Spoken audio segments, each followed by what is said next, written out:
What is up, ladies and gents?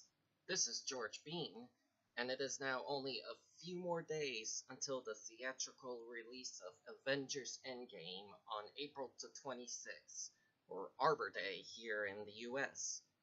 Endgame is intended to be the second half of the two-parter epic that had started with its first half, Avengers Infinity War, in 2018, and it's also intended to be the culmination of certain characters and plot threads from what is being referred to as the Infinity Saga that were set up in the past 11 years of the entire Marvel Cinematic Universe that had began with Iron Man in 2008. I do have to say, I'm very much excited for Endgame this Friday. I have been growing up with the MCU since Iron Man in '08, back when I was like 15 years old. It still amazes me to think that here we are 11 years later, and the MCU is not only growing strong, but is also living up to almost every promise it had made. I've gotten to watch Infinity War just this month, to admit, on DVD, and wow, did it live up to all that build-up. I haven't gotten the chance to to admit I haven't gotten the chance to see it in the cinema because I am too broke to go see movies a lot frequently. I don't have a movie theater in my hometown, and if I want to go see a movie, I'd have to go to the next town nearby to do that. That means that I'd have to spend up to 5 or 6 hours away from home, especially if it depends on how long the movie runs. But anyway, it is now 11 years later, and I am about to turn 26 next month in May. So yeah, I can say that the MCU has become a part of my life now. Maybe like the Star Wars of my generation.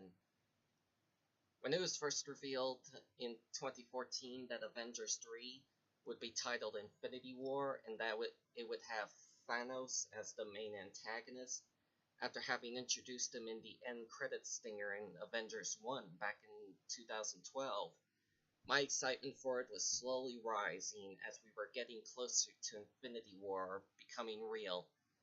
I had become even more excited when they had also announced that they intended to split the film into a two-parter, with part Infinity War Part 1 set for release in 2018 and Part 2 for 2019.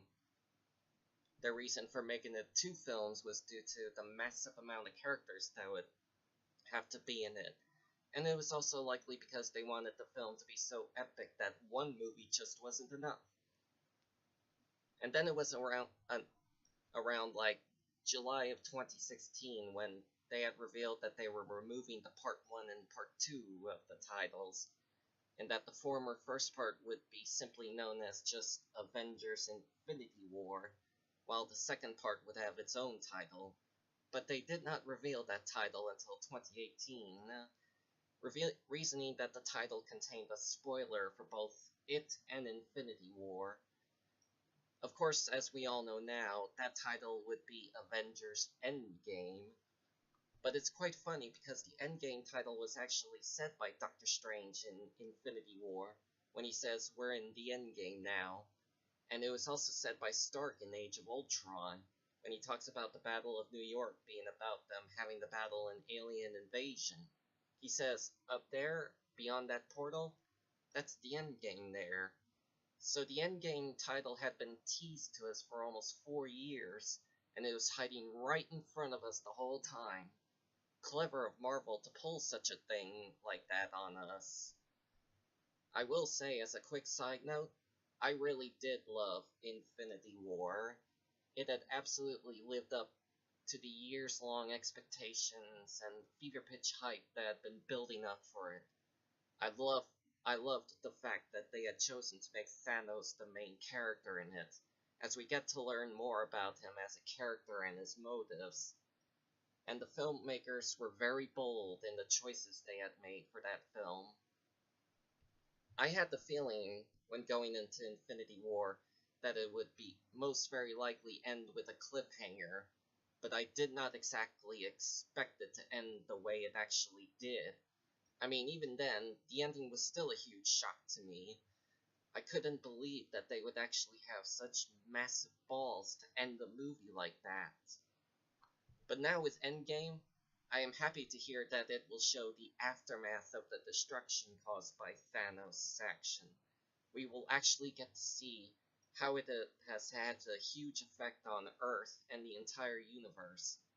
And as we can guess by the trailers, what remains of the Avengers, having been pushed very far into the corner, tries to pick up the pieces and prepare for what will most likely be their final stand against Thanos, and hopefully undo the damage he had wrought across the universe. I am very hyped to see how that plays out in this film.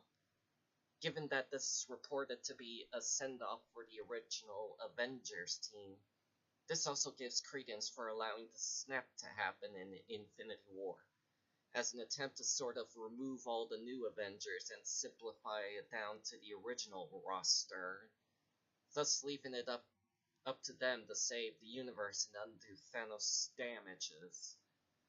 In short, I believe the snap was also to bring the amount of heroes back down to the original roster, bring it back to basics, and give them a proper swan song, as I might call it. I believe this may turn out to be true, given the reports saying that Endgame is very likely to be most of the original actors' last contracted film in the MCU, especially for Robert Downey and Chris Evans. I'm not sure about Chris Hemsworth, since there has been recent news of a Thor 4 becoming possible. Not also sure about Scarlett Johansson, but of course, as we now know that she currently has a future Black Widow solo movie over the horizon. But it is also nice to see Hawkeye returning back to the team, now apparently going by the name Ronan. And with Ant-Man helping out, it'll be cool to see him hopefully turn into a giant man again in Endgame. And and we also have Rocket along with the team as well, so it'll be fun to see what kind of funny banter we may see between Rocket and Stark. And of course, we've also got Captain Marvel joining the team as well. Now, I know there has been a lot of controversy surrounding Brie Larson and her SJW bullshittery. She has lowered my hype for Endgame, but I am still going to go see it. But not because of Captain Marvel, but mainly for the story and to see how it concludes Infinity War's plotline and the overall Infinity Saga in the MCU. I just hope that they don't end up pulling a Justice League and make her look more powerful than all the Avengers and single-handedly defeat Thanos herself. If they do that, then that will ruin the movie for me. I don't want her to be painted as being better than the Avengers. But what with how her solo movie hadn't completely won over all the audience, it wouldn't surprise me if, because of that, they decided to downplay her role in Endgame. We'll see how it turns out. And as for the many other Avengers who were dusted off in Infinity War, we all know they are going to be coming back. There is no way that their deaths will be permanent for too long. Spider-Man's got a sequel coming in July after this film. Doctor Strange may likely get a sequel. Falcon, Black Panther's definitely getting a sequel too. Guardians of the Galaxy Volume 3 is back on track now that James Gunn has been rehired. And hopefully Scarlet Witch and Vision will be back as well. So this is something I may be spoiling here, but I am expecting that we will be seeing these characters coming back in Endgame. There is no way Disney and Marvel are going to keep their deaths permanent. But there's also something I must tell you all right here. But just recently, some footage of the film had been recorded by preview audiences on their cell phones and had leaked onto the internet, and I had actually gotten to watch those 4 minutes of footage from the film. I am not going to spoil it for you all here, but judging by if the footage is from is from the actual film, I could promise you that this movie is going to be mind-blowing and very epic. A few surprises in it, and it appears that the final battle between the Avengers and Thanos is going to be really awesome and epic based on what I have seen. And yes, in the footage, Captain America actually gets to speak a certain line that we had waited so long for him to say all these years. So be prepared, ladies and gents. This movie is going to explode like a nuclear bomb once it hits theaters. So overall, I am very much excited for Endgame this upcoming weekend. I definitely intend to go see it once I get the chance. It may now only be a few more days until it comes out, but I am practically dying to see it. So yes, I want to thank you all, ladies and gents. I promise that once I have gotten to watch the movie, I will be doing a non-spoiler quickie review for it. I will not be giving away too many spoilers in it, but I will rate it in my 10-star rating and whether to give y'all the recommendation to go see it.